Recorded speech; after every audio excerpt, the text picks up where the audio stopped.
Hi everyone, it's me, Sandy Cruz of Sandy K Nutrition, Health and Lifestyle Queen. For years now, I've been bringing to you conversations about wellness from incredible guests from all over the world. Discover a fresh take on healthy living for midlife and beyond, one that embraces balance and reason without letting only science dictate every aspect of our wellness. Join me and my guests as we explore ways that we can age gracefully with in-depth conversations about the thyroid, about hormones, and other alternative wellness options for you and your family. True wellness nurtures a healthy body, mind, spirit, and soul. And we cover all of these essential aspects to help you live a balanced, joyful life. Be sure to follow my show, rate it, review it, and share it.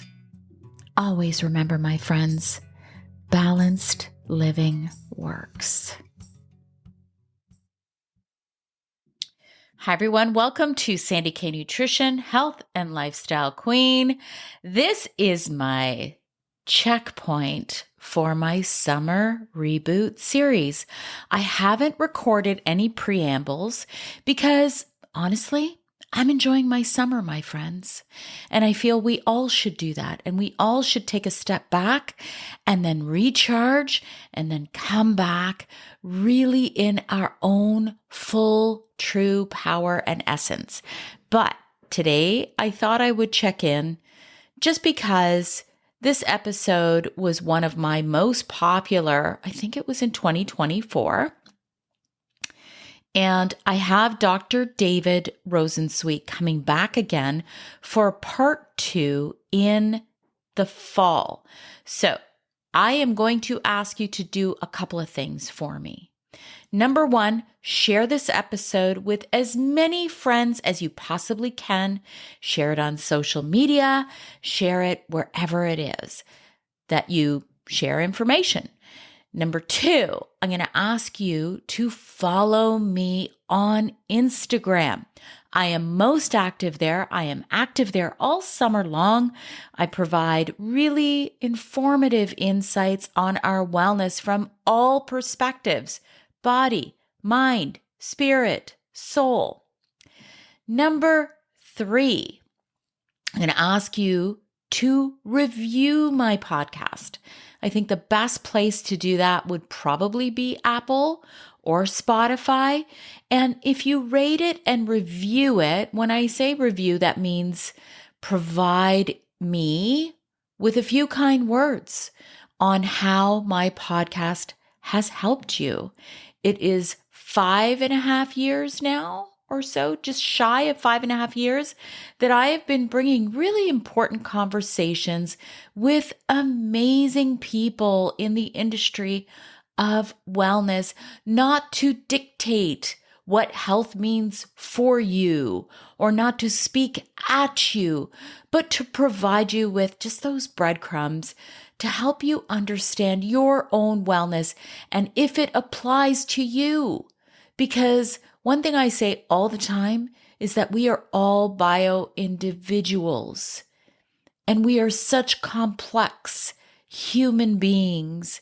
We are not robots. So anything I talk about on my podcast is really not advice for you. You'll need to go and speak with a practitioner who knows you and your own unique situation. One of the things I've been talking about for a while is how we become so accustomed to take advice from people through social media and podcasts when that's not really what it's meant for. We can't take advice from people who don't know us and our unique health history and our unique genetics and how we grew up and our traumas and all those things.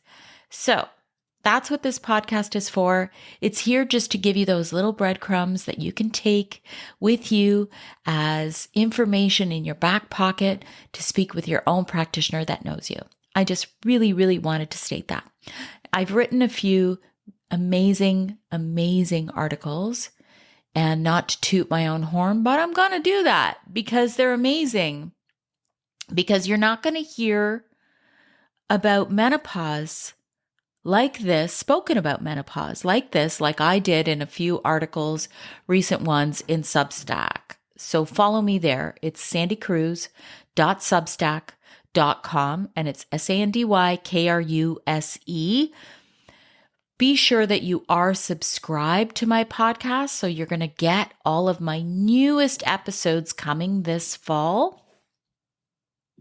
Lastly, I want to thank you all for hanging in there with me all these years and supporting me and my primary goal, which is not to give you a million discount codes of products that I don't even believe in or even know. My goal is to share information with you so that you might use it to help you live your best life and age better. That's my goal. It's always going to be passion over profit for me. So I want to thank you all so much for hanging in there with me. And I hope you all have an amazing, amazing summer with family and friends. Hi, everyone. Welcome to Sandy K Nutrition, Health and Lifestyle Queen. Today with me, I have Dr. David Rosensweet. He is the founder of the Menopause Method and I Wonder Doctor. Dr. Rosensweet graduated from the University of Michigan Medical School in 1968. He's been in private medical practice since 1971 and has had offices in New Mexico, California, and Colorado, and is currently in practice in Southwest Florida. Dr. Rosensweet was the clinical physician involved in the very first nurse practitioner training program in the U.S. and in charge of health promotion for the state of New Mexico. He teaches health professionals about the treatment of women in menopause with bioidentical hormones. Dr. Rosensweet is a nationally known lecturer and frequent presenter at A4M, a principal investigator for a scientific study of female hormones, the author of the books Menopause and Natural Hormones and Happy Healthy Hormones, How to Thrive in Menopause, and the organizer of a National Summit Committee on the Treatment of Women in Menopause with Bioidentical Hormones. And today we're going to be talking about hormone replacement therapy using an approach that will be actually a very new concept for many women. And this is Dr. Rosensweet's The Menopause Method. Now that's quite the bio, Dr. Rosensweet. I'm really happy to have you here. And I'm excited and I want to understand, you've got an extensive background and so much history. What led you to where you are today? And you have to tell me, how long has the menopause method been around? It's been a while, right? About 30 years, yeah. Yeah. So I'm happy to bring this to light for many women because this is not the standard of care. So tell us your history on why you got involved in women's hormones.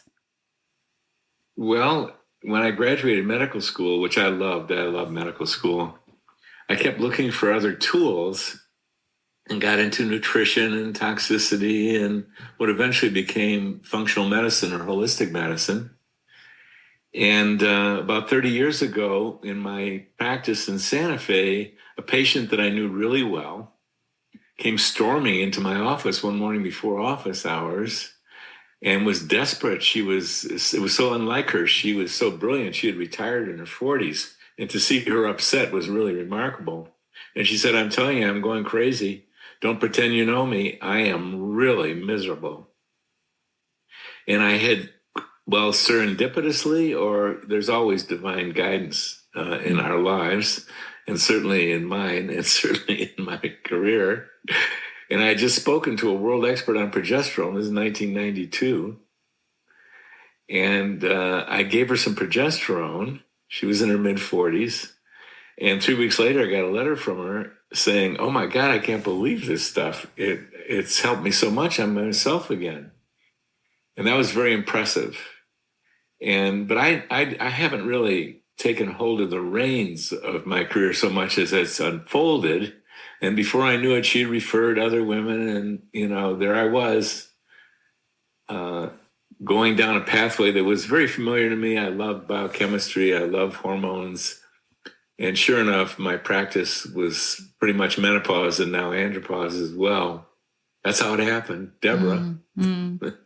Wow, that's amazing. So, I do believe that, our experiences lead us to where we belong, right? Yeah. And I have to say, I hear on my end, so I'm a registered holistic nutritionist, but a holistic health practitioner, and I am certified in endocrinology and hormones for nutritionists. And I hear so much, Dr. Rosensweet. I hear women suffering. I hear it. It's a big problem. And I'm sure that you read that huge article, Women Have Been Misled About Menopause. It was in the New York Times last year. It was a big article.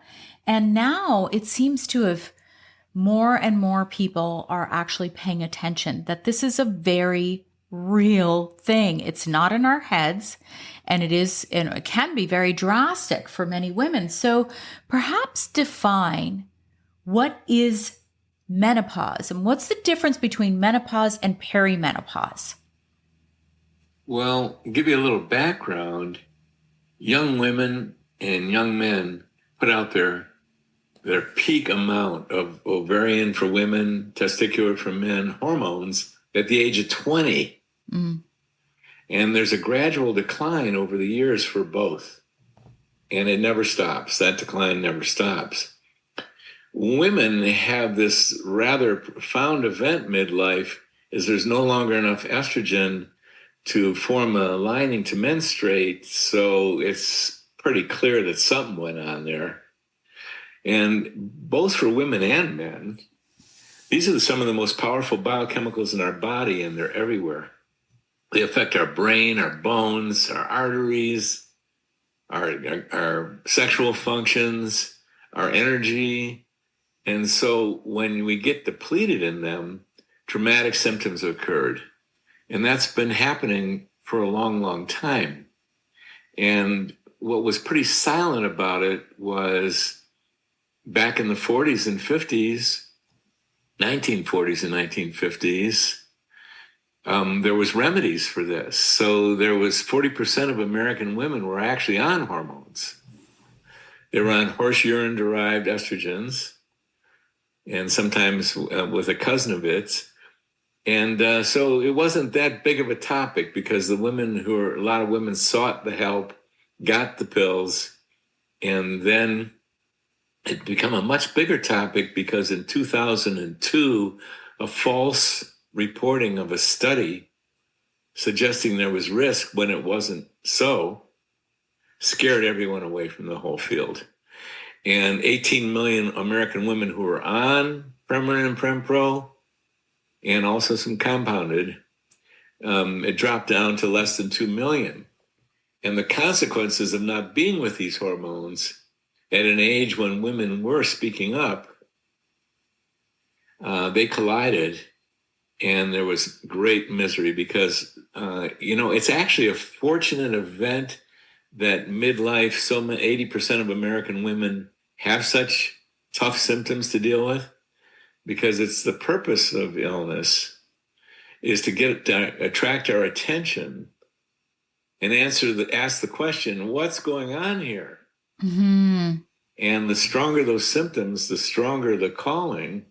And menopause has a very strong call to it, because for 80% of the women, the symptoms are so intense. And then the ideal response is, what's going on and what can I do about this? So it's a good thing that the symptoms happen, because they inspire many women to get the remedy.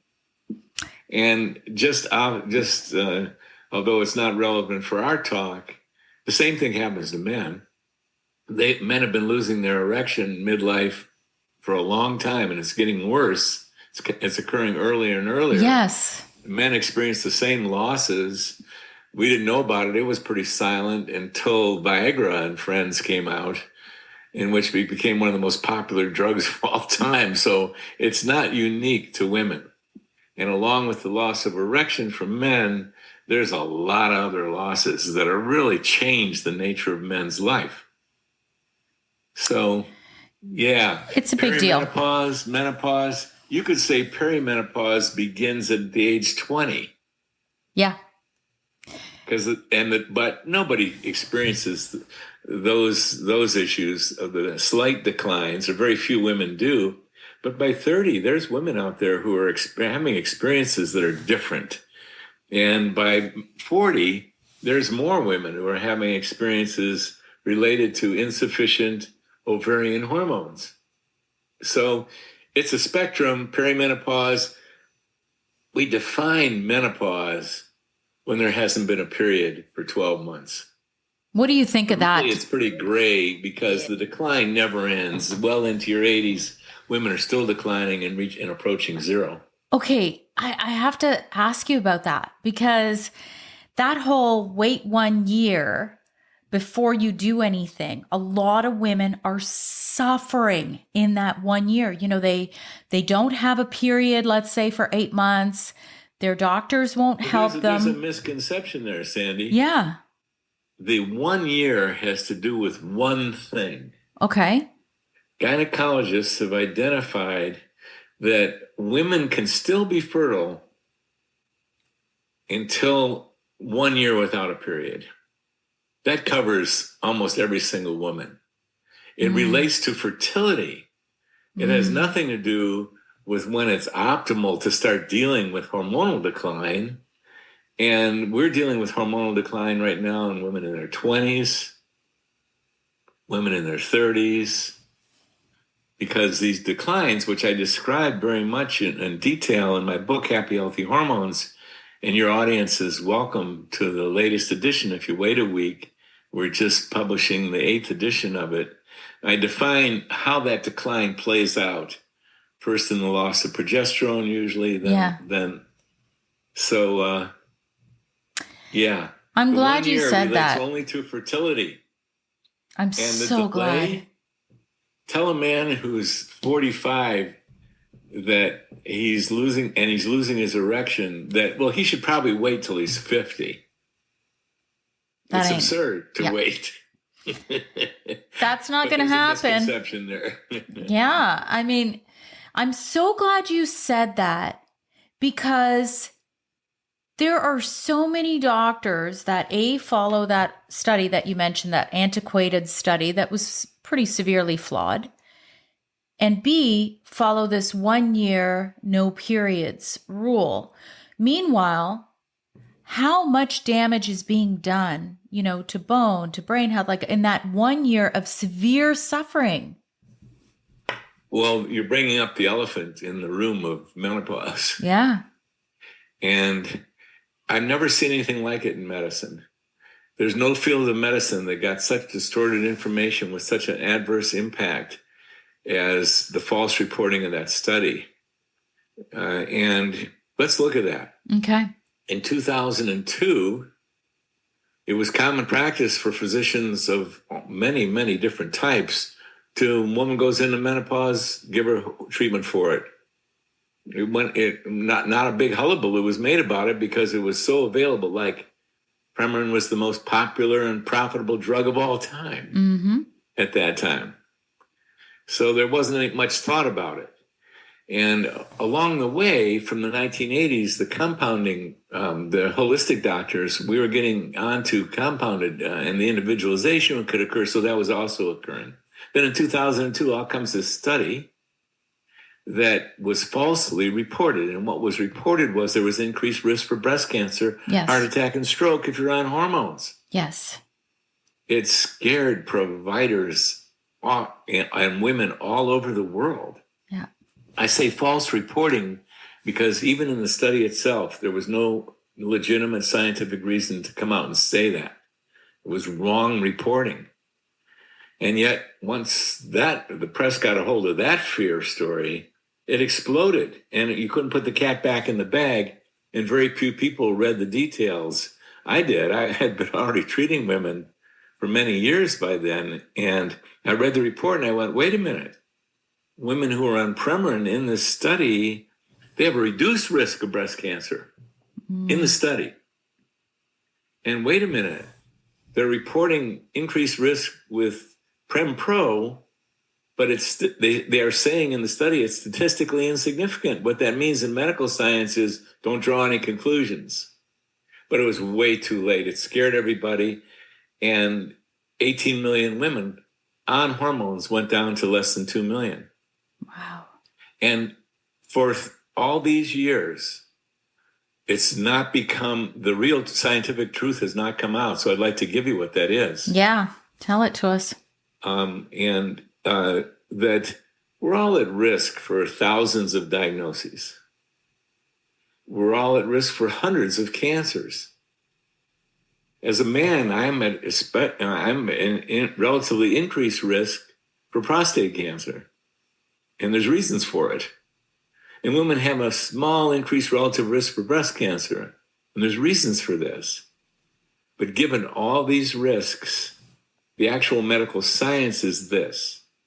Women who are treated with hormones are at less risk for breast cancer, heart attack, and stroke than women who go untreated. Women who've had breast cancer and have had that breast cancer properly treated with surgery and chemo or whatever, they happen to have an increased relative risk for recurrence than a woman has for developing cancer brand new. But given that increased relative risk, they're at less risk if they've had breast cancer and had that breast cancer properly treated, if they are then treated with hormones, than if they are not treated. Wow. Now, this information became public when the original study committee published in the original journal a retraction of the 2002 study. 2017, they published it. They said after 18 years of follow-up, there is no increased risk. But so few people have heard about that. So few medical professionals. So if you go to a traditional medical doctor or a nurse practitioner, they don't want to hurt their patients. Yeah. They're still swimming in what was told, what they falsely learned, and they haven't become aware of the retraction. That did not get the press. It's leaking in. There's warriors out there trying to awaken the medical profession and women all over the world that was false information, and actually the opposite is true. It doesn't mean we're not at risk. Yeah. There's risk, but women who are treated with hormones are at less risk for breast cancer, heart attack, and stroke than women who are not treated. So why is that, Dr. Rosensweet? Why are we at less risk if we optimize our hormones?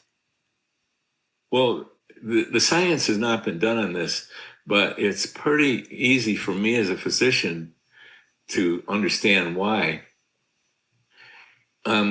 Just the mechanism of cancer, you've got these genetic abnormal cells developing in us all the time, but we also have a protection to those abnormal cells. We've got an immune system that can identify those cells and get rid of them. Mm-hmm. And the immune system is a very powerful system, but it requires a lot of energy.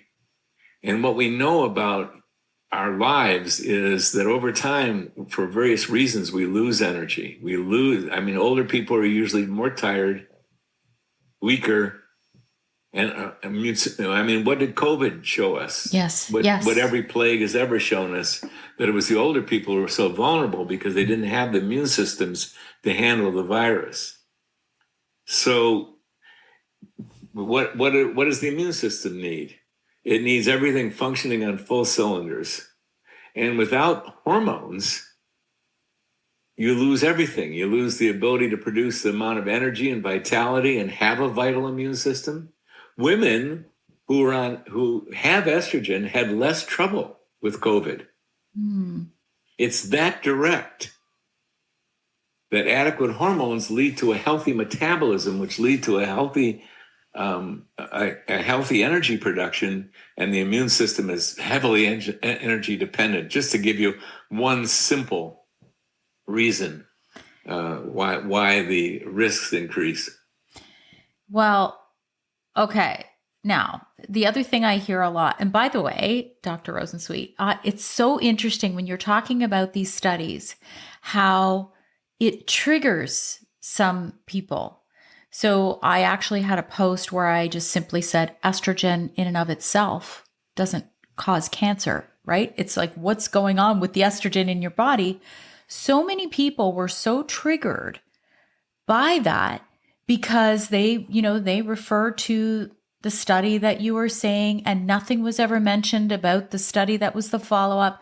Nobody hears the good. Nobody hears about that 2017. So I'm going to make sure that I link it in this description. I think it's very important. And there is a oncologist, a cancer specialist who's specialized in breast cancer, has written, along with his scientific partner, a book that goes into the details about what I just summarized. In chapter 3 of the book, that you're welcome to have, your followers can download a free copy. In chapter 3, I describe the whole subject in a little more detail than I have on this podcast. But the real reference is this book by Dr. Avram Blooming and Carol Tavris.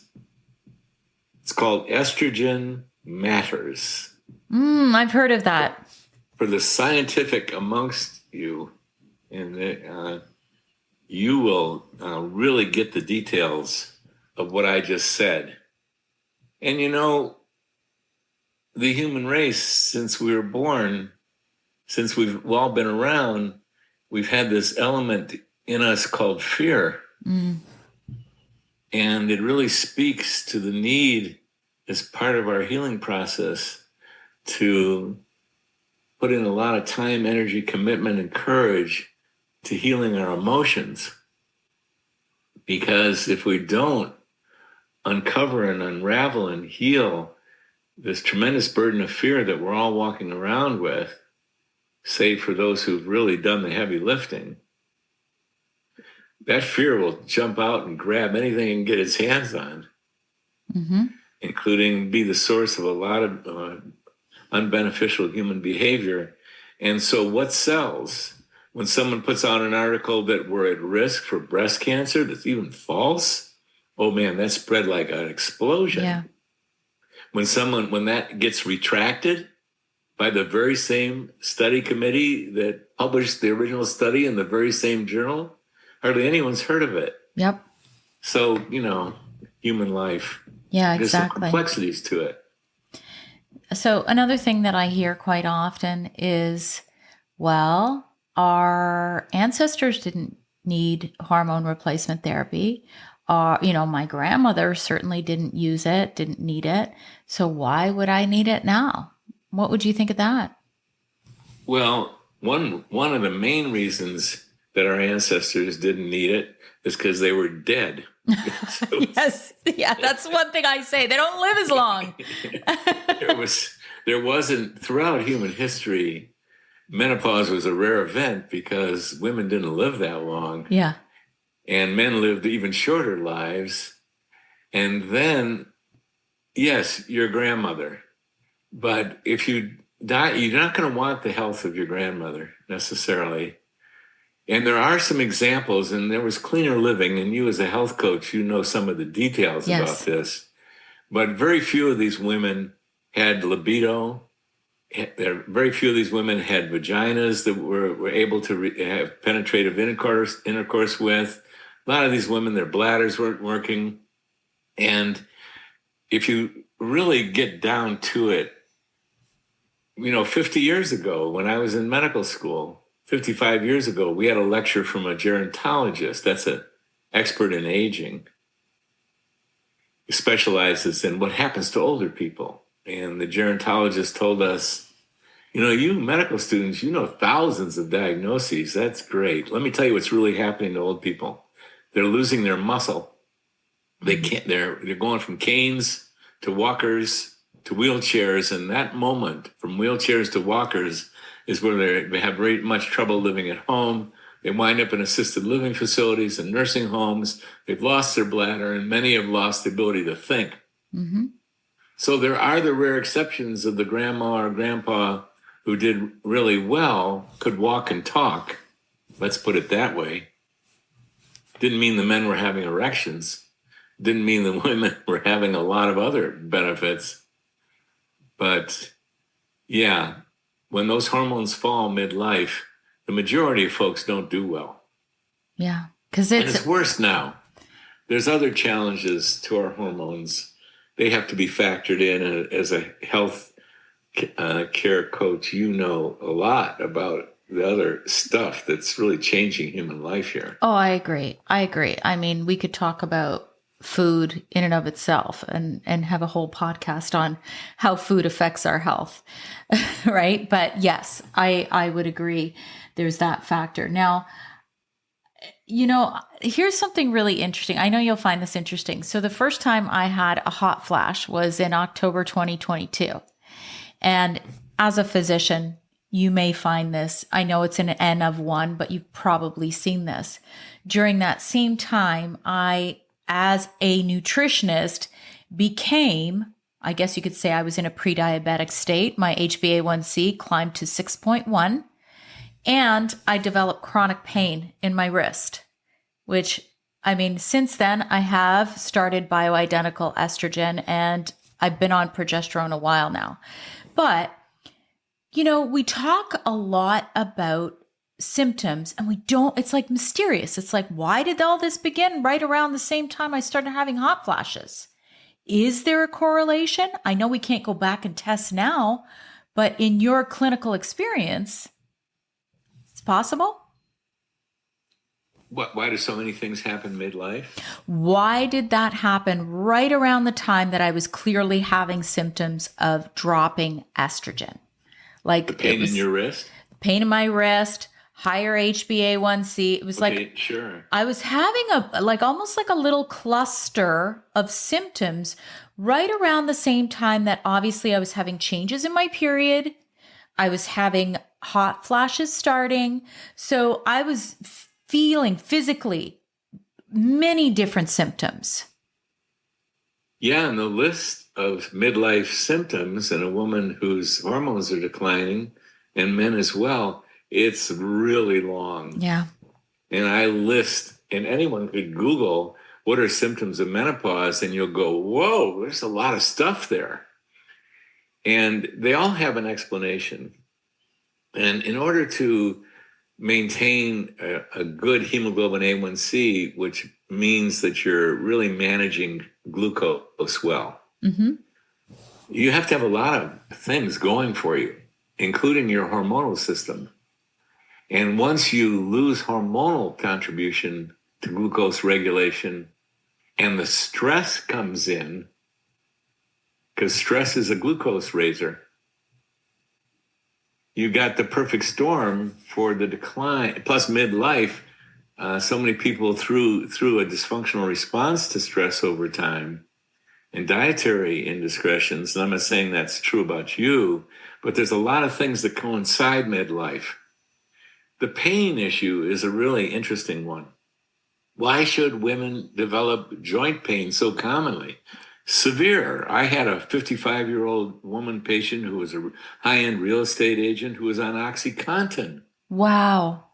For her joint pain, for her hip pain. And what turned out is that when we started treating her menopause, 5 weeks later, I meet up with her in the health food store parking lot. She said, I can't believe it. I have no more pain. I'm no longer on OxyContin. She dropped it cold. She was not an OxyContin addict like I had been concerned. She was having severe pain. Went away. When you look at the inflammatory conditions that can occur and the vulnerability of joints, well, there are many symptoms that relate to hormonal decline outside the obvious, hot flashes, right? Yes, yes. Which are very stressful, by the way, and can lead to increased adrenaline and cortisol, which can give your immune system trouble. So the knee bone's connected to the thigh bone, Yeah. and you wind up with a lot of stuff Yes. that go away wonderfully, not perfectly, not necessarily everything, but this is what I teach to physicians. When a woman of midlife comes in with a long list of symptoms, treat her menopause first prior to doing some significant major medical workup and see what symptoms remain. Mm-hmm. And very often they're astounded. It's like, oh my God, so many things were related to the loss of hormones. No big surprise. These are the most powerful, amongst the most powerful biochemicals in our body.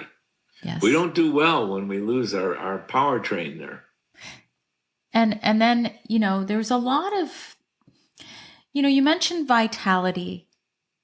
We were talking about, I know myself, I feel better now than I did in my 40s.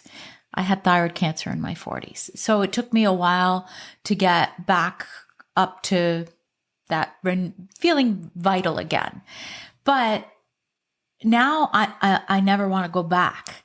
I never want to go back to that. And so I won't stop at, doing my own research. But what you do is you individualize hormones for women. How is what you do different than what most doctors that prescribe hormones do? Well, most doctors that prescribe hormones have not taken on the treatment of women in menopause or men in andropause as a specialty. They have broad-based practices, and treatment of menopause and andropause is a small portion of that practice, Yeah. which is a very unusual thing in medicine. When I was growing up in medicine, specialization was occurring like wild. Instead of generalists, you had this army of specialists take place. And at first I was critical of it until I realized what was going on, is that no single physician can get their mind around and become expert at the whole field of medicine. No. And so what people started doing is like urologists started focusing in on the kidneys and the bladder and the prostate. And when you narrow it down like that, you can get so much knowledge and so much experience that you can become an expert at it. And it's very rewarding to be an expert. Mm-hmm. And that's a wonderful thing, that specialization. But because of that Women's Health Initiative in 2002, when all medicine was differentiating out into specialties, nothing happened in the world of menopause. When you look at these various bodies of knowledge, urology, neurology, internal medicine, diabetology, you see these tremendous expertise occurring. And in those fields, there might be some discussion at the periphery, but the core body of knowledge and practice is really solid as gold. Not so in hormonal medicine because there hasn't been a specialty. I'm one of the few physicians I've ever met that have specialized only in this. And that's a big deal. And there is no standard of care, and it's like the Wild West. So when you go out to your standard provider, they haven't specialized in it. Well, we're working on that. I have a big team. We're working to create standard of care. We believe we already have, and get board certification. And the most significant thing about it is I don't even think we have a method. We called it the Menopause Method. But what happened is when I started out, there was so little known. And what I did is I just started paying a lot of attention to what was going on in women and partnering with them to find our way to how do you do this right? Yeah. 30 years later, so all I think we did is what the urologist did, is what the cardiologist did. They paid a lot of attention, got a lot of experience and figured out how to work with it best. And so it's not a method. It's not a method we apply to menopause. What it really is how do you take women and men and treat them excellently? And here's one of the first discoveries. Women vary individual to individual enormously, as do men. Like you have some young women that they have a lower amount of estrogen, but they're perfectly healthy. They're fertile, they have regular menstruations, they can carry a pregnancy to term.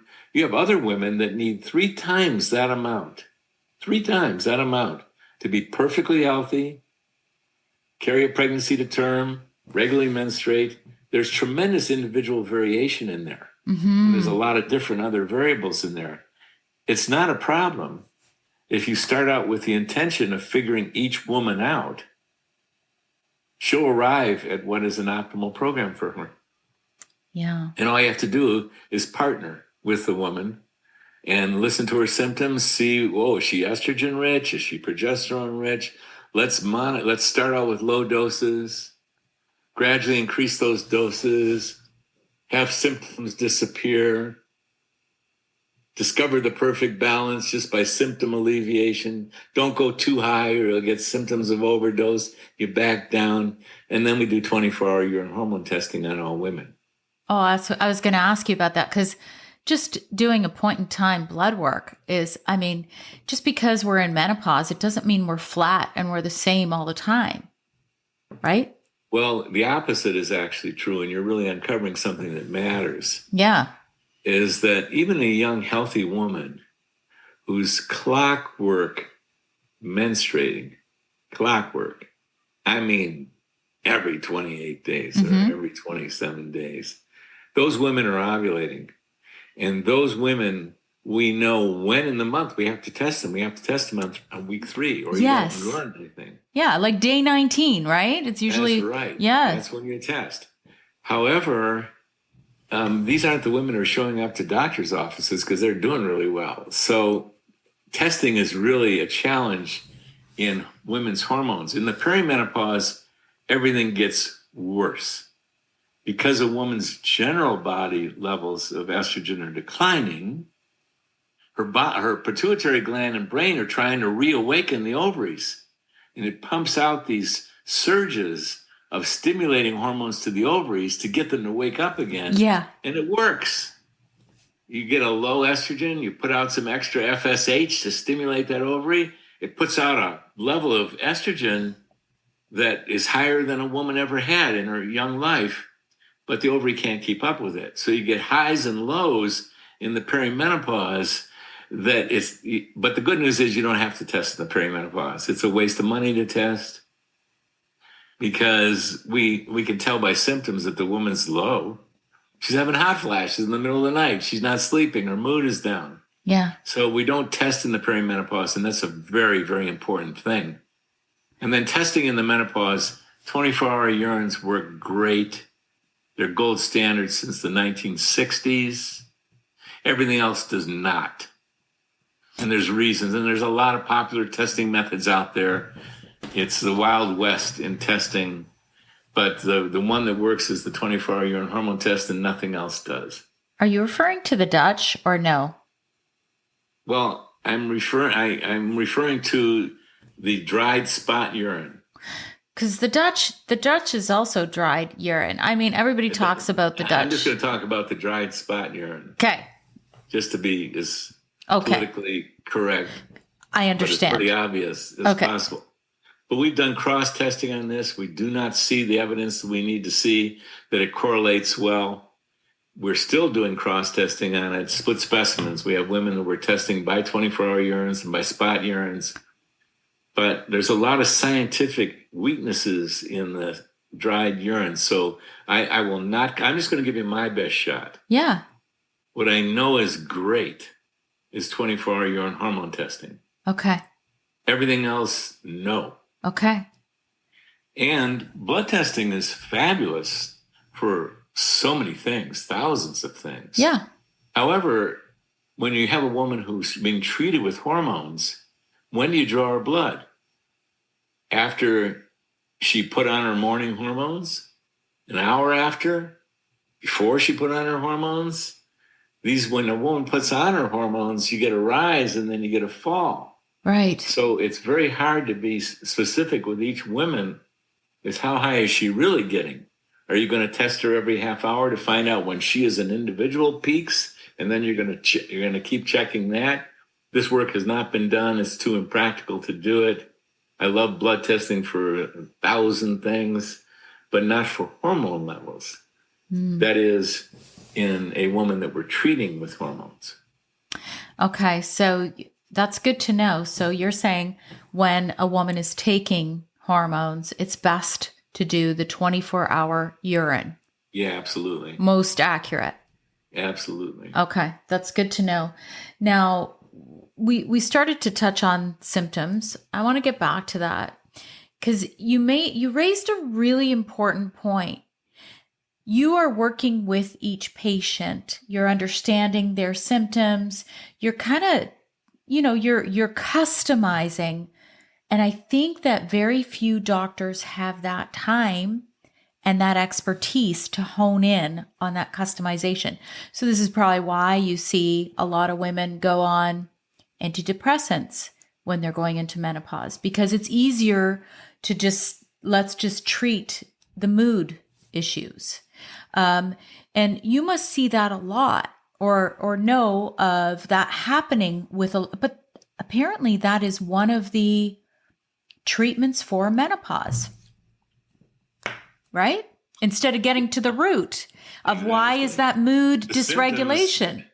Exactly. The symptoms are, for most women, are coming from the low hormones. So you'd want to treat with hormones. I'd like to say that when a woman goes into menopause and gets hormonal treatment, almost of any kind, from a decent provider, they're going to benefit. Yep.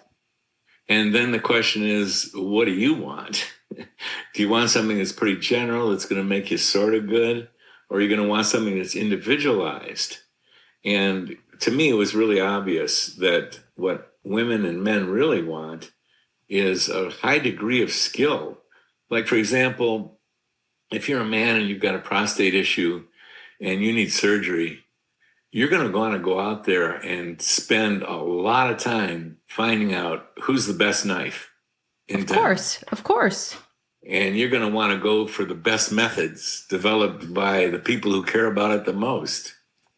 You could get some decent work from almost anyone who's trained, but these kind of things matter so much that you're going to want to seek out good stuff. Just Absolutely. like we do in anything in life. And it's true in the world of hormones too. So almost any hormones done decently without symptoms of overdose have benefits. And yet you're going to want something that's individualized to your body, the balances, the type of administration, the carriers. There's a lot of detail there. I describe it in the book. So I'm mentioning this word, well, you're going to pay attention to the details. Well, I go into the details in Happy, Healthy Hormones. Okay, so we talked a little bit about the symptoms, but here's where it gets really confusing because sometimes the symptoms of too much hormones can be the same as too little. Like, is that when you test or is that when you back off? And the reason I say this, and we will get into the differences, maybe we should get into the differences between what is bioidentical hormones versus what is regular HRT. That might be a better place to start because there's also a lot of confusion there where I have actually had numerous women say, oh, yeah, I've been on progestin for a while. And they don't understand that it's not progesterone. So maybe you can explain the difference. That would be really helpful. There's two good topics there. Oh yeah, we got two. We got lots to talk about. I think what you're identifying is a bigger subject. I should go there, but I can also go to that other one, which is very interesting. Well, let's first describe what is bioidentical versus regular. So that's got to be clear. So the human body, the human ovary, puts out very chemically specific hormone structures. They have a very specific molecular structure. It's highly technical and it's highly exact. And when we have record from hormones first being given to human beings, it's been about 1,000 years ago, the Chinese figured out to collect the urine of young women and dry it out. And the powder residue was fed to the aristocrats because hormones were in that urine. And they did the same thing with men. Collected the urine of young men. So back in the day, it was bioidentical. Wow. The same molecule Interesting. was being given to the Chinese aristocrats. Wow. And then, time went on, and in the 1940s, when people were becoming aware that women were living longer and that these menopausal symptoms were a much bigger deal than they were made out to be prior, the pharmaceutical industry wanted to come up with a way to develop hormone products for women, and they knew that the hormones were in the urine, and they actually did a bout of collecting urine and drying it out. But that disappeared. That never materialized. They actually chose the horse, the pregnant mare. The big animal puts out a tremendous amount of urine with a tremendous amount of hormones in it, especially when pregnant. They collected the urine of pregnant mares, dried it out, and came out in the 40s with this pill form called Premarin from pregnant mare urine. And you know what? Premarin did a lot of good. I myself was never attracted to it. I've never written a prescription because when I came along, other things were available. And then they realized that if they fed estrogen alone, pregnant mare urine alone, to women that had a uterus, they increased the rate of endometrial cancer. So they wanted to copy nature somewhat. So they, instead of choosing pure progesterone, which they could have, but they can't patent pure progesterone. You cannot patent a molecule that already exists in the human body. They took that progesterone molecule and messed with it and produced something called a progestin. Yes. That you named as a progestin. And on our medical board, we've got a wonderful medical board. We have a world expert who did the original molecular research on progestins to point out the problems that they were. But the original major treatment prior to 2002 was a combination of Premarin and Prempro if a woman had a uterus.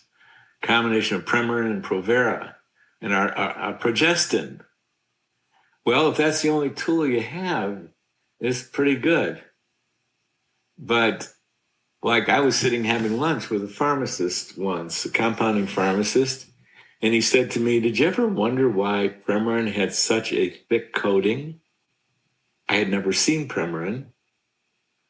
I said, "No." He said, "Well, I did." So I bit into it, and out comes this profound odor of urine. No They were trying way. to disguise the urine odor. And there was something that didn't appeal to that to me, and chemically it doesn't either, because 50% of the estrogens in Premarin are unique only to horses. The human female has never seen them. But like I say, Premarin and Prempro did a lot of good. Yeah. But it's kind of like a better than nothing situation, right? Yeah, well, it was a breakthrough. Yeah. Because you wanted to manufacture it so a lot of women could have advantage of it. Yeah. Well, in the early 1980s, almost at the same time, a wonderful medical doctor, Jonathan Wright. I know who Dr. Jonathan Wright? Oh, yeah. Yeah. I know who he is. Yeah. He thought, what I have a suspicion is the pharmaceutical industry has learned how to produce pure bioidentical hormones, same molecule, because they've come out with it in the birth control pill. The estrogen in the birth control pill begins with estradiol. It's changed, but they've got pure estradiol. So he asked the compounding pharmacist, could they find pure same molecule as is in the female body? And they did, and they came up with these bioidentical, same molecule.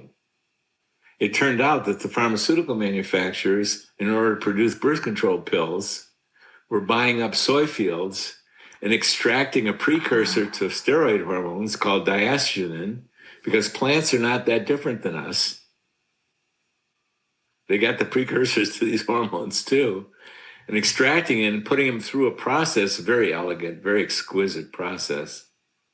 And so they take diestrogen from soy. You can get it from yams too. It's very rich in yams, but there's not as many yams out there in the world. Mm-hmm. And you put it through a very sophisticated chemical process, and you wind up with pure estradiol. That's what the ovary's putting out, same molecule. Yeah. Pure estriol, same molecule that the ovary puts out. Pure testosterone, same molecule that the ovary puts out, and lo and behold, the male testicles put out, same molecule. And when that came along, and there was also a pharmacist who did the same thing. He got a hold of the pure estradiol and put it in a gel for his wife, who was in menopause, Jim Mercer, in Dallas. Bioidentical hormones became available. And by the time I came around, these compounding pharmacists were procuring these ultra pure, same molecule hormones. And I thought, gee, horse versus bioidentical, I think I'm going to go for the same molecule type thing. Yeah. Yeah. And so it's wonderful. You got, these days you got 8,000 compounding pharmacies in the United States putting together these individualized prescriptions. Yeah. So I can get highly specific, individualizing it to the individual woman about what we give her, and what we're giving her is molecularly pure. Mm-hmm, mm-hmm. So that's the difference. That's great. And like I say, decent medical treatment by a caring and somewhat knowledgeable physician or nurse practitioner with almost any hormone that they can get a hold of can have some merit and value. But what do you want? What do I want? Right. So just before we get into the symptoms, I have to ask you, treating a woman with estrogen only, is that safe? Or should you always have a little bit of progesterone, always kind of balancing the two? Well, I'm going to look at it from a different perspective. Okay. A woman's body puts out 4 different hormones from the ovary. Puts out estrogens, a family of them, 3 major ones. Yep. And it puts out progesterone every single month. And it puts out molecule for molecule 100 times more progesterone every month, and it puts out the most potent estrogen. So, gee, why in the world would we want to invent a different human being? Yeah. Biologically, at least, there's a lot of perfection in the human being. Yeah. So anyone who paid a lot of attention to this wouldn't dream of leaving out progesterone. Yes. In fact, would lead with progesterone, because it's usually the deficiency that strikes first. Yes. And so good treatment, if you want to copy nature, as Dr. Wright coined, pretty good idea to copy nature. You put a lot more progesterone in any formulation than you do estrogen, because that mimics. Now, when you get down to the weeds, in the sense that you really pay attention to the merits of progesterone, you wouldn't dream of leaving it out. Nope. It's so important for mood and sleep and bones, just to name a few. Huge. Yeah. Not only to mention protecting the uterus, and it's got a myriad of important functions. So one of the things we do with progesterone is we always like the word optimize, but really optimization in the world of progesterone is maximizing it. Keep on increasing the dose of a woman with progesterone until we go so high, we go over the top, and she's got symptoms of overdose, and then back her down. Keep her up at optimal, robust levels of progesterone, because that's what her body did, and that's what's really good for her. Yeah. I mean, I started progesterone way before estrogen. And it was my lifesaver when I needed to, when I saw that I wasn't sleeping well. And I mean, let's face facts. Like, I don't know about men. I can't really say for men, but as women, as soon as if we have children, that's when sleep really, from when they're babies to when they're grown up, they have an effect on our sleep, let's just say, and our nervous system too. So progesterone helps with that, right? Oh, yeah. Progesterone is the great calmer. Yes. It's a very unusual, powerful biochemical, powerful hormone. Most hormones are energizing. They can even be recruited for fight or flight. Progesterone is the great calmer. If I were to inject progesterone at the right dose into anyone's veins, IV, including my own, I could be put to sleep so deep that surgery could be performed on me. Wow. So when women start losing their progesterone, sleep is one of the first things that goes. And progesterone is so related to calm mood. You've got some young women in their 20s and 30s. They're doing fine with the stresses of life, but they got this weird thing that they feel like they've got this anxiety. Mm-hmm. Doesn't make sense. They're strong. They're doing well, but they've got this anxiety. You can bet most of those women do not have enough progesterone, even in your 20s. Yeah. Yeah. So we really want to become aware of that and assist these young women. Yes. With progesterone to sleep and mood. So progesterone is essentially pretty safe on its own, even at a younger age if it's needed. Yeah. I mean, let's look at it again from the flip side. A young woman is used to cruising on a very robust amount of progesterone. What happens when she doesn't have it? That I would call unsafe. Yeah. It's too powerful a hormone. And let's just face it, anyone lose a night's sleep or two lately? How's that go for you? Yeah. You know? Or mood. A person can develop a self-image. A young woman can develop a self-image like she's got anxiety disorder. Yes. Most of these women don't have anxiety disorder. The stresses of life have thrown off their period. They're either lower in progesterone than they ought to be, so they lose the calmer, or they're not ovulating, in which case they're basement levels of progesterone. Right. And so the unsafety for living, and there's more to it too. I mean, progesterone is so profound that in order for thyroid hormone to work well, you have to have adequate progesterone. Mm-hmm. What fascinated me when I first figured it, is this too much information, Sandy? How you doing? Oh, no. You want to talk thyroid? Listen, I don't have one. I love talking thyroid. And it's all connected, right? It's super connected. Yes. I mean, I didn't ever get this. What I knew as a medical student and as a young doctor was that if you want to know if a woman's ovulating, one of the ways you can tell is if her temperature goes up mid-cycle. So if she takes her temperature every day and she sees a rise, she's probably ovulating. If she does not see that rise, she's probably not ovulating. Mm-hmm. And I never put two and two together. Why does her temperature go up?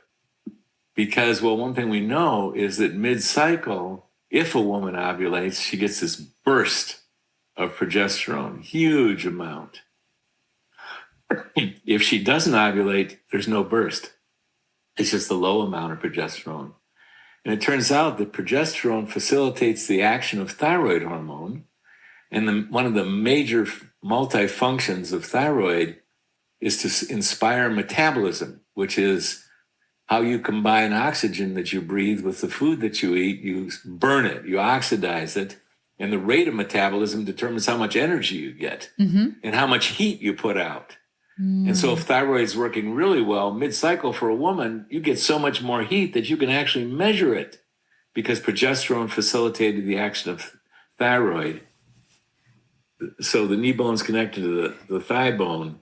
So progesterone figures into adequate metabolism. Holy mackerel. Remember I said the immune system needed energy? Yes. A young woman to be Yes. healthy and to not gain weight needs a really honking metabolism to burn off some of that food.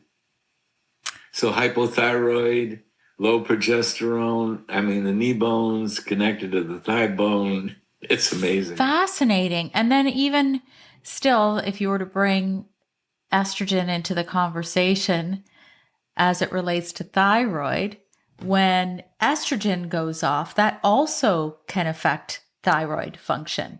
Like when you have a Well, severe drop in estrogen. your body wants the same amount, the right amount. Yeah. It wants the right amount of estrogen and it wants the right amount of thyroid. And if you give too much estrogen treatment, you throw off the thyroid. So when a woman's been without estrogen and she's cruising around along with her thyroid, and you give her estrogen and she's taking thyroid, by the way, you have to pay attention to what Yep. happens to the thyroid. Because again, everything is so interrelated. And so, but all you have to do as a healthcare provider is understand the field and you know about these things.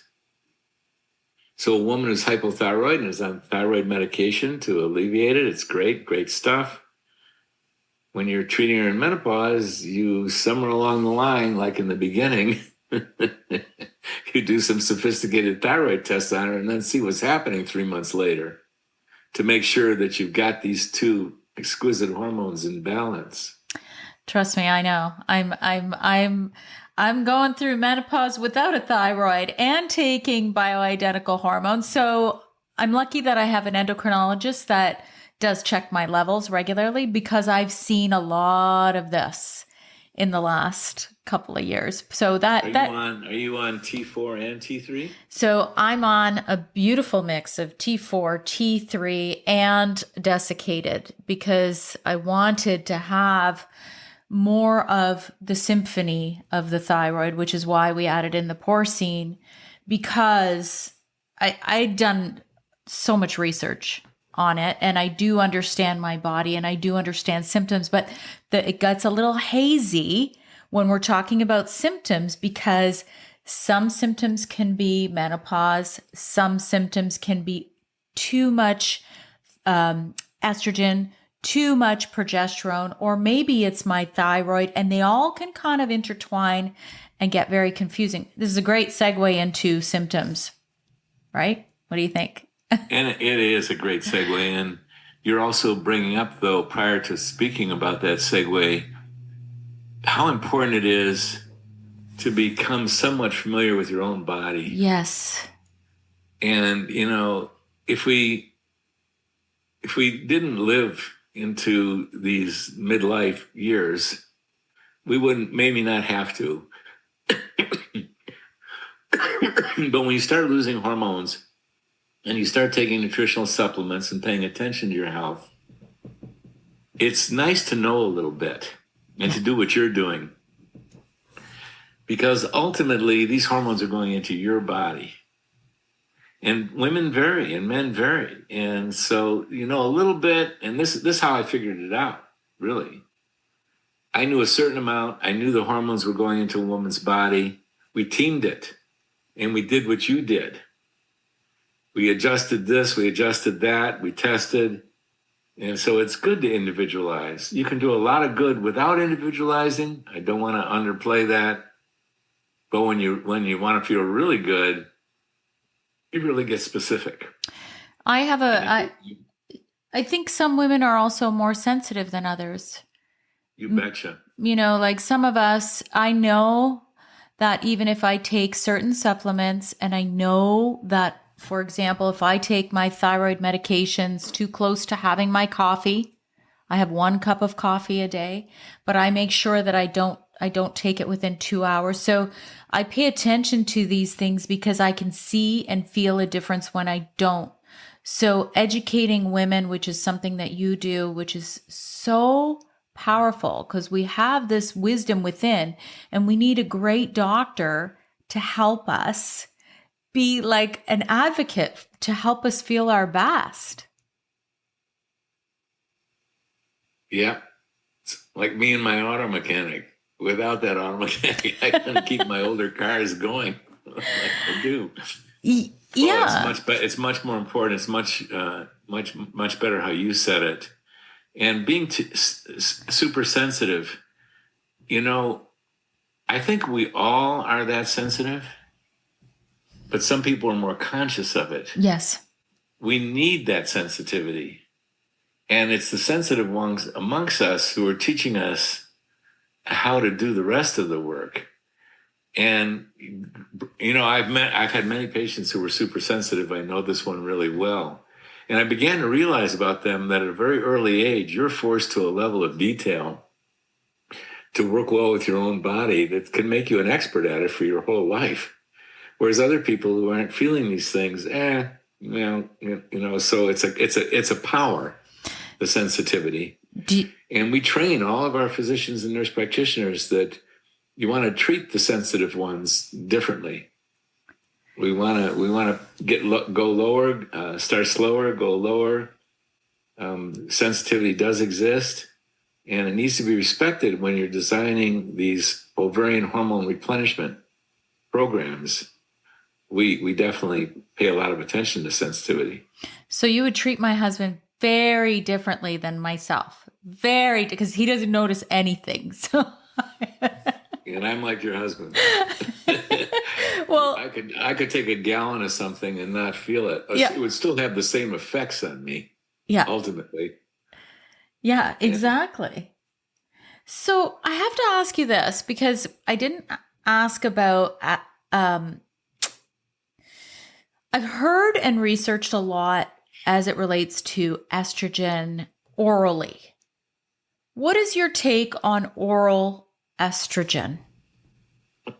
Well, like I said in the beginning, almost any hormones that are out there, especially if there's been some pharmaceutical manufacturing or bioidentical compounding involved, are going to do some good. And then there's what's the good, the better, and the best. Mm-hmm.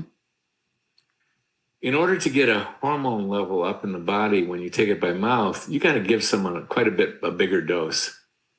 Because the very first thing that happens when you give an oral hormone is it goes into the stomach, then the small intestine, and then it's picked up by the liver immediately.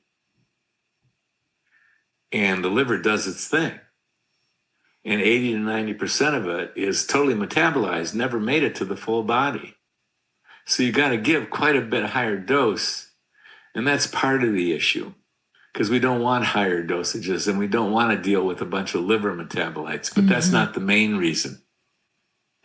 When the birth control pill came out, that has oral estrogen in it.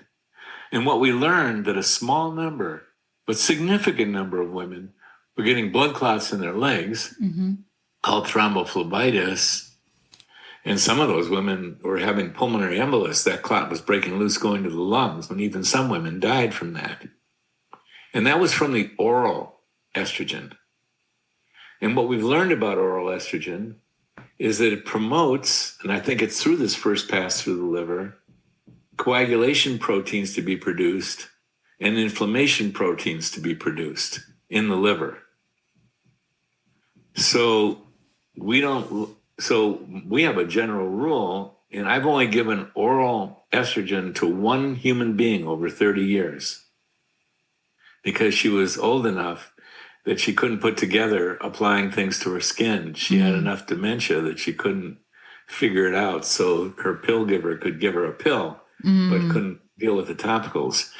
Our rule is give every woman topical estrogen and topical testosterone. Start every woman with topical progesterone.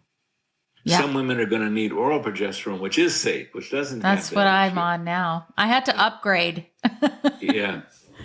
Well, part of the reason you did is that until recently, you couldn't get the higher milligrams on topical progesterone. It was unaffordable. Well, that's changed. That's changed with our method. So we have a new way to do that. But yeah, oral progesterone is fine. But not oral estrogen. Why would you in the world would anyone take oral estrogen if it's going to promote increased coagulation and increased? Not everyone's going to get a clot, but the ones who have other vulnerabilities around coagulation, they're the ones that you got to watch out for. And so we always give estrogen topically, apply it to your skin. And we always give testosterone to 100% of the women. It's one of the most important female hormones that exist is testosterone. It's the main hormone that'll keep women out of assisted living facilities and nursing homes. The main one. Really? Not estradiol? Not estrogen? Well, they all matter. Yeah. But the gerontologist told us, here's what's happening to old people. They're losing their muscle. Yes. They can't stand or walk with stability. They fall on their osteoporotic bones. They fracture a hip and they die. Yes. You want to help older people, help them retain their muscle.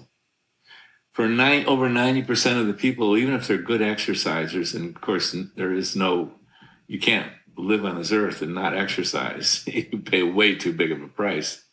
But without the testosterone treatment of women, they lose their skeletal muscle and they wind up with canes. Why do women wind up with canes, walkers, and wheelchairs? Loss of testosterone. Mm. So I think one of the greatest services that we do for women, everyone gets excited about the short-term benefits, but I see all different ages. And I've experienced directly what it's like to have relatives go into nursing homes, assisted living facility. This is a definitive moment in most women's lives if they have to do that. And we have another doctor on our board. She spent 30 years of her career assisting nursing home patients. And I asked her once, what percentage are in there because of low hormones? She said 80. 80% of the women in nursing homes are there because of low hormones, ovarian hormones. And most of them are there because of low testosterone. So we always replenish testosterone, and we always replenish testosterone topically. Is it possible for... Okay, I'm going to assume that you do the estrogen or the testosterone topically. Is there less probability of it kind of metabolizing down that more androgenic pathway when you do it topically than taking capsules? Well, because women are always afraid of hair growth on their face. And, I'm sure you've heard the story many times. Well, here's what happens to 100% of women. They put out rich testosterone levels when they're young. And then midlife, the testosterone starts declining. And by 3 years of no period, every single woman that we've ever tested has way, way low, way too low testosterone levels. So the idea is replenish testosterone, but the right amount. Yeah. If you give too much testosterone, you're going to get hair growth. Yeah, no, or thanks. You don't want it. Yeah. But that's not the objective. Our objective is not to give too much of anything. These are the most powerful biochemicals, and we know what the right levels are. Okay. Then that's key. I know you're a big fan of Biest for estrogen. Now is it always an 80-20 estradiol with estriol, but then different levels? Should I explain what Biest is? Sure. The female ovary puts out 3 different estrogens. Mm-hmm. Estradiol, estrone, and estriol. And estradiol is the most potent one.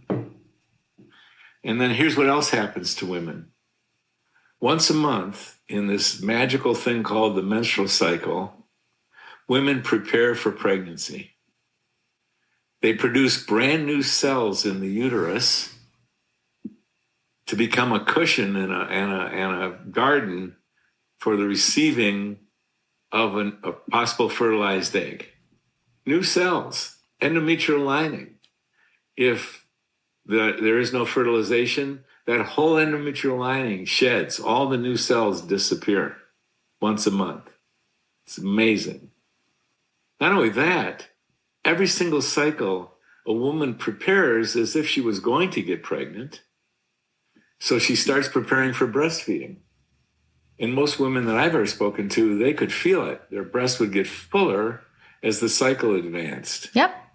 That fullness is about new cells. There's new breast glandular cells being formed.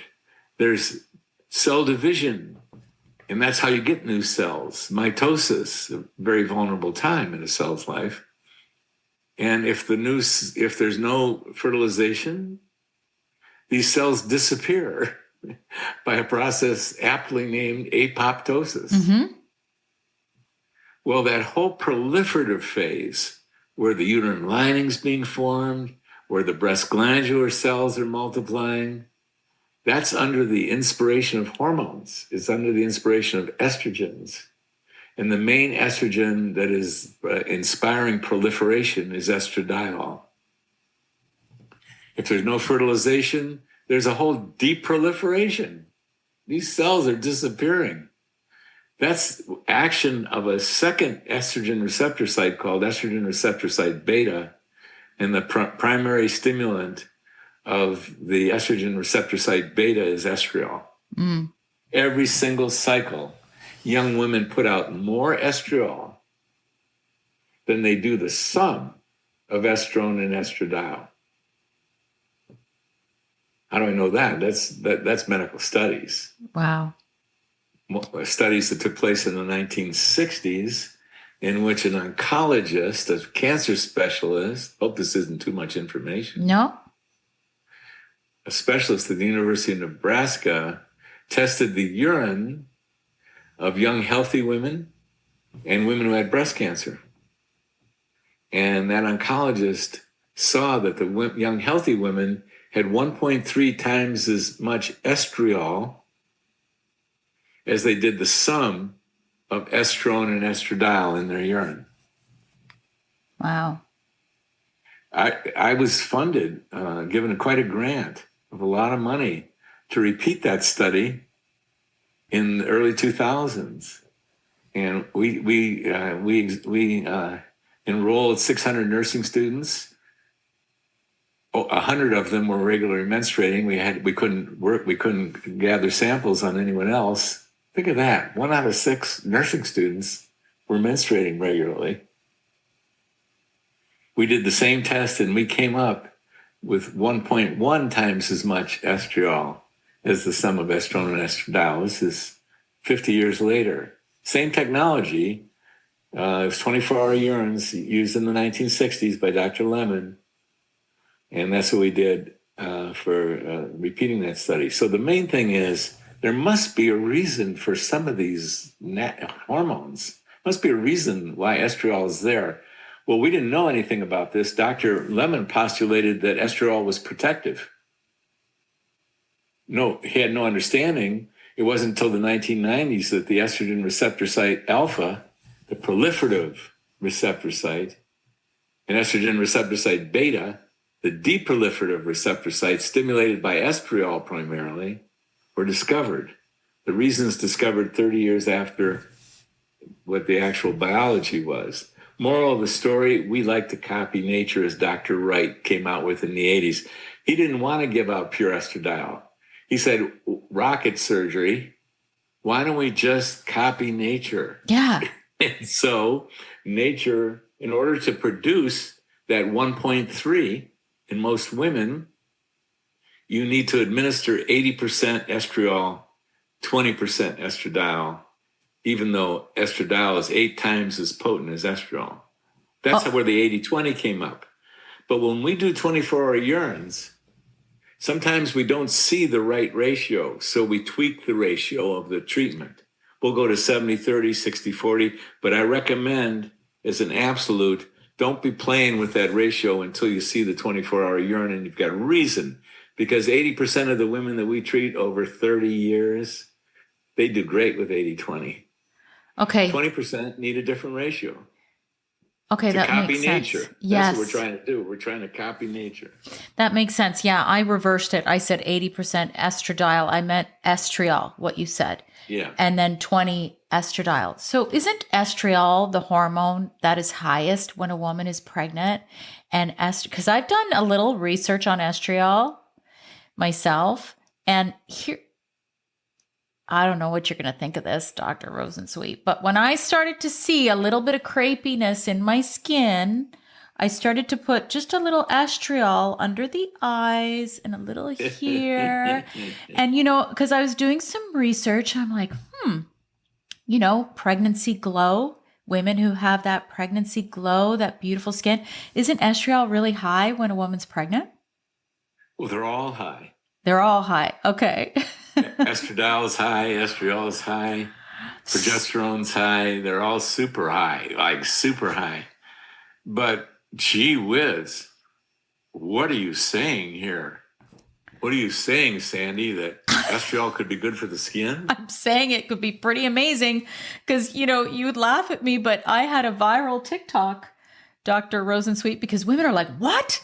What is she doing? And then, the research that I saw, it said estradiol could cause melasma.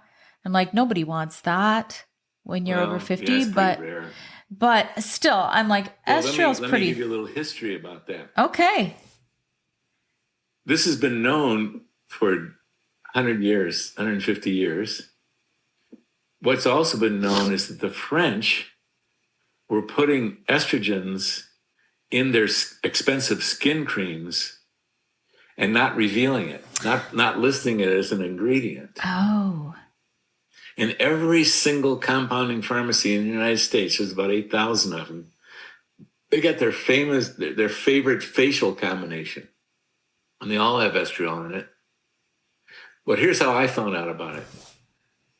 30 years ago, women patients would come to me and say, this estrogen is good for your skin. What would it be like if I put some on my face and my neck and the back of my hands? It's so vulnerable. And I said, well, I don't see any reason. I don't think you should put estrogen on your breasts. But, it makes sense to me. Sure, do it. And they said, well, we already have. And take a look at my skin. It's so much better. I'm telling you, I'm a big beauty skincare buff. I like to take care of my skin. Obviously, it starts in the inside. What are you feeding your body? Are you exercising? Like all those things. Sunscreen on the face. But I like to explore other things. And this by far has been better than any other skin cream that I've ever used, is just straight up estriol. So, okay. Yes. That is absolutely true. It doesn't, like, it shouldn't raise your urine, or will it? It will, but so what? I mean, you're looking for the right amount. And if you're eventually doing 24-hour urines and paying attention to symptoms, no matter where you put it on your body, it's going to absorb. Yeah, there's got to be a downstream. Yeah. What women told me is they would rub their hand, they would put most of it on their inner arms, but they'd save a little bit and rub the final amount onto their face. So they're still getting the same amount. Yes. That makes sense. So every time that they put the biased on their forearms, they wouldn't put all of it on their forearms. They'd save a little bit on their skin, on their hands, and rub it on their face, neck, and back of hands. And that's in our book. That's been in. It is? I got to get your book. That was in the. Yes, you'll be able to download a free copy of it. Okay. That was in the. Let me say something else about skin. Okay. If I can. Yes. 15 years ago, my pharmacist sent a bias prescription that he usually mailed to my patients to my office. And I had been treating women, well, it was about 20 years ago, for 10 years without ever seeing the hormone. I would fax in a prescription to the pharmacist, he'd ship it to the patient. So this white cosmetic jar arrives, I'm sure you've seen them, full of bias, and I was fascinating. And I broke the seal on it and opened it up, and out came this really strong odor. And I did some research, and I learned that these very poorly soluble steroid hormones were being put up in strong solvents. And as a health coach, you know about solvents. They're usually not safe. And I did the math, and I was detoxifying my patients, at the same time asking them, the women, to apply a quart a year of these potentially toxic solvents. Because over 99% of what was in that jar was the base or the solvent, the dissolved up, poorly soluble steroid hormones. Oh. So my son and I went on to develop and even patent an organic oils formulation for the delivery of the hormones. Oh, amazing. Certified organic oils. That's amazing. So we have 35 compounding pharmacists in the United States that are already dispensing in these organic oils. So why I don't want to say that? Because there's all kinds of spectrum. Almost any hormone's decently done without an overdose or an underdose, a lot of underdosing going on. A lot, yeah. Yeah, is good. And then there's what makes it great when you tailor it for each individual woman, when you apply estrogen and testosterone to the skin, and when you use as your base an organic oil, and you test with 24-hour urine hormone testing, and you learn about individual dosing through starting low and gradually increasing until you get the right amount and right balance, and then you test to confirm. And there is good treatment in menopause in a nutshell. 10 seconds. I laid down the whole roadmap. There you go. Okay, I have to ask a couple more questions. I can't leave you yet. We did cover a lot, though. What about protective adjuncts like sulforaphane, broccoli, cruciferous, cooked cruciferous vegetables? They say that helps you to metabolize your estrogens down a healthier pathway. What are your thoughts on that? I sure have suggested a lot of those products. DIM, I know you know what that is. Yeah, it's a yeah. thing. What we're really talking about is affecting how your body processes estrogens. And there are these wonderful biochemical pathways that are normal. And then there's some ways of processing them that are different than normal. And so I like to ask the fundamental question, why are some people not processing biochemically in the most standard ways that most women process this? And usually it comes down to a liver issue. The liver is not as healthy as it ought to be. And when you're dealing with the liver, you know the whole route here. You know the whole roadmap. Yeah. This is what your bread and butter is. You're dealing with the liver. You better look at the gut, and you better look at that nutrition, and you better look at toxicity. So that's what you're trying to overcome with these abnormal metabolic pathways. And so I always say, go right to the liver and go right to the gut. Why? Because I sure suggested a lot of DIM and I3C, indole-3. Yeah, indole-3 carbinol. Yeah. Yeah. And I sure gave out a lot of it. And because I had the privilege of seeing how the hormones were metabolizing, I didn't see the improvement that was touted to occur. And then I started thinking deeply into it, and I said, by the time you're not processing this stuff in a healthy way, why? Is it merely a broccoli deficiency? Yeah. Because that's where this stuff comes from. Good stuff. I mean, I like to eat broccoli every day. Sure. For a lot of good reasons. And my beloved just showed me a head of broccoli yesterday that's the healthiest head of broccoli I've ever seen. And it tasted amazing. But that's what a lot of these products are derived from. I say go to the source. When you're looking at a 24-hour urine hormone test, you can see abnormal patterns of biochemical processing called metabolizing.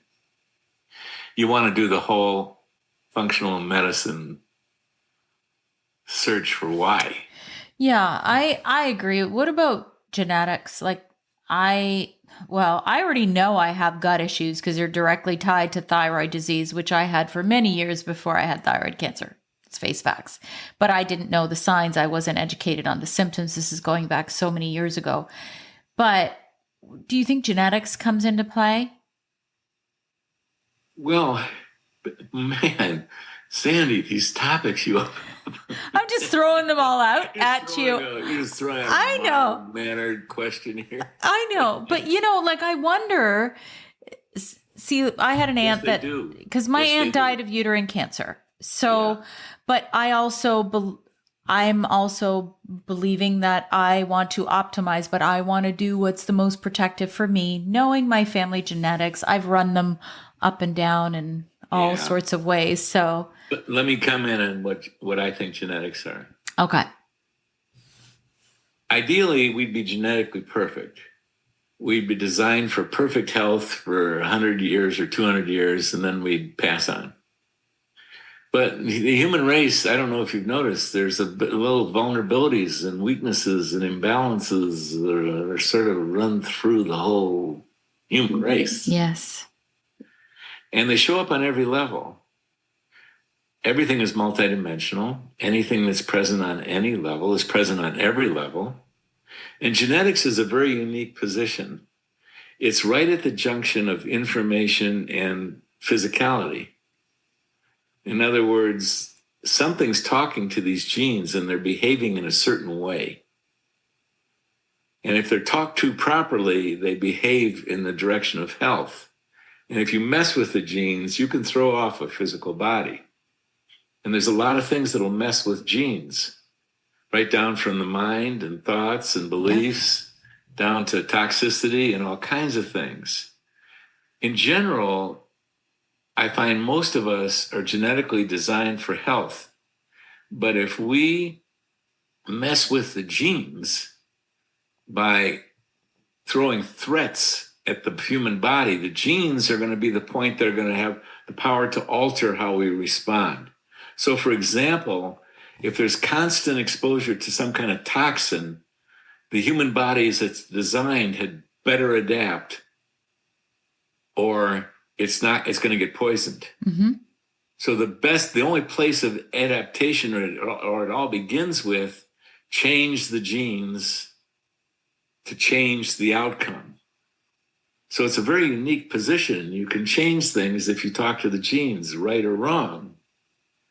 I want to look at so how we talk to our genes through the very thing you're devoting your professional life to, which is talk to these genes properly, especially if you've got vulnerabilities. And everybody's got vulnerabilities. I agree. Everybody does. Yep. And when you look at how someone developed an illness, you'll see that there was a myriad of adversities that eventually added up to a diagnosis. Yes. And you could probably name yours. The way I like to do it is I say, I say this to a patient, I say, see that wall over there? Let's pretend I have a video of your whole life, that a videographer took videos of you from the time you were conceived until yesterday. And then the videographer took all that material and had a magic editing button, and they pressed that button and all the good stuff disappeared from the footage. All the good food you ate, all the good exercise you did, all the fun you had, all the good thoughts you had, all the love that you felt, all the giving that you did, got rid of all the good stuff. What would be left behind would be a trail of tears. Yes. But when you didn't eat right, when you didn't exercise right, that's what throws the body off. And it throws it off at every juncture, including genes. So I don't want to overcomplicate it. I want to look at it another way. You asked the question. Yeah. I'm merely. Let's go there. I had a privilege of working with a world famous holistic neurologist for a while, and his father had Alzheimer's. And we know about genetics of Alzheimer's. A certain number of people have this double ApoE gene. Yeah. And those that do are at special vulnerability for developing Alzheimer's. Yes. As well as a few other things. And as this doctor said, I said, did you ever test out your own genetics? And he said, no. And this is a world expert holistic physician. He said, I didn't want to know. If the genetics were not good, I still have the exact same thing that I need to do. It's take care of my health in every way I possibly can, speak kindly and lovingly to my genes in the language that they understand, which is nutrition, detoxification, and all the rest of the stuff. Yep. And so he never wanted to find out his genetics because he didn't want to also hurt himself by running into some vulnerabilities there when his action was going to be the same. So, there's a lot of ways to look at it. Genetics is fascinating. It was one of the most fascinating college courses I ever took. But as far as practical, well, my granddaughter is playing with CRISPR. I mean, she got her degree in college with genetic alterations. So I don't want to rule anything out. But at this phase of history, we're not at the point where we can take a thyroid vulnerability and alter the gene, and you won't ever develop issues. So I say, shy of that, take care of yourself, just like you've devoted your professional career to. Yeah, no, that it all makes sense. But, the way that I look at it is I try and educate my children on some of their potential vulnerabilities to perhaps, and again, it's always going to be in their hands, that maybe they can do things differently than I did. I used to be a smoker, and I didn't even think about this. I was like a 1970 baby. Oh yeah. When I was in the 80s, everyone was smoking as a teenager. Now it's vaping. So, we all do our best with our knowledge. And I think that we were never educated like, say, my kids are. So they're told, do not smoke. So they don't smoke, but they vape instead, right? So I guess we all do our best, right? And maybe some of us don't and don't care. So this has been such an amazing conversation, Dr. Rosensweet. I so thank you. I mean, I could talk to you all afternoon, but I'm sure you have other things you've got to get to. So please let us know, where can we find more information?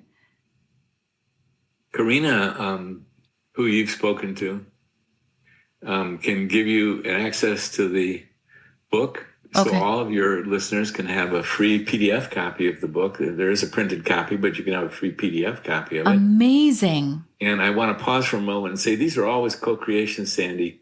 Your vitality, your love of the work that you do, it was you and I just coming together and synergizing. So this particular interview is a combination of both of us here. I can tell the difference. You can tell the difference. Yes. So thank you for your devotion and what you're doing out there. And thank you so much. I hope you enjoyed this episode. Be sure to share it with someone you know might benefit. And always remember, when you rate, review, subscribe, you help to support my content and help me to keep going and bringing these conversations to you each and every week. Join me next week for a new topic, new guest, new exciting conversations to help you live your best life.